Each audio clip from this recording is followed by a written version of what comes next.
वफाकी शहरी अदालत में इस वक्त सिर्फ 2 जज हैं और कोई आलिम दीन उसमें शामिल नहीं, जबकि शुरू में ये अदालत 7 जजों पर मुश्तमिल थी, जिनमें 30 जज उलमाए दीन थे। इसी तरह सुप्रीम कोर्ट के शरीयत पर बेंच अरसे दराज से तकरीबन मुअत्तल है।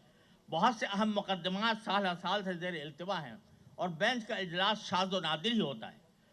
लिहाजा इज्तिमा हुकूमत से मुतालबा करता है कि वफाकी शरीयत अदालत और सुप्रीम कोर्ट की शरीयत बेंच को फ़आल बनाया जाए और उनकी खाली जगहों को उलमा से पुर किया जाए।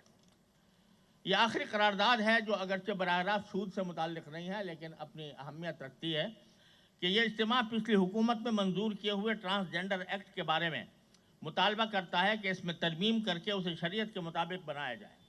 जिन लोगों में मर्द और औरत दोनों की मुशाबहत पाई जाती है, उनके हुकूक का तहफ़्फ़ुज़ और माशरे में उन्हें बाइज़्ज़त मकाम देना बेशक ज़रूरी है, लेकिन उनकी सिन्फ यानी सेक्स का तयन एक खालिस हयातियाती बायोलॉजिकल मामला है और शरीयत ने भी उसको तिब्बी उसूलों पर छोड़ा है।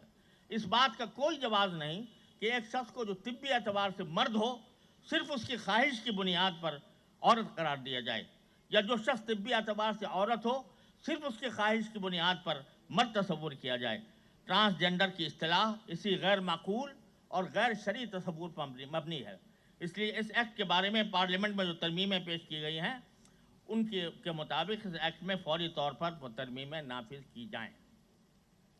ट्रांसजेंडर की इसी गैर माकूल और गैर शरई बुनियाद पर जॉयलैंड के नाम से जो बदनाम ज़माना फिल्म जारी की गई है वो इस्लामी और पाकिस्तानी अक़दार के यकसर ख़िलाफ़ है। उसकी नुमाइश पर पाबंदी का जो फ़ैसला पंजाब हुकूमत ने किया है हम उसका खैर मकदम करते हैं और विफाक और दूसरे सूबों से भी मुतालबा करते हैं कि वो भी इस पर पाबंदी आयद करें। ये 5 करारातें आप हज़रात को मंजूर हैं? माशाअल्लाह। अब मैं हज़रत मौलाना फजलुर रहमान साहब दामद बरकातुहुम से दरख्वास्त करूँगा, क्योंकि हज़रत मौलाना फजलुर रहमान साहब इस सेमिनार के इनेकाद में उन्होंने बहुत रहनुमा का किरदार अदा किया है। अरसे दराज से, जैसे मैंने शुरू में कहा था, मुझे ये ख्वाहिश थी कि तमाम मकातिब फ़िक़्ह के उलमा किसी इजमाई मसले पर मुत्तहिद होकर एक मुस्तकिल फ़ोरम ऐसा बनाएं जहाँ पर हम इजमाई मसाइल को पर गौर करके उसके बारे में करारदादें तय कर सकें।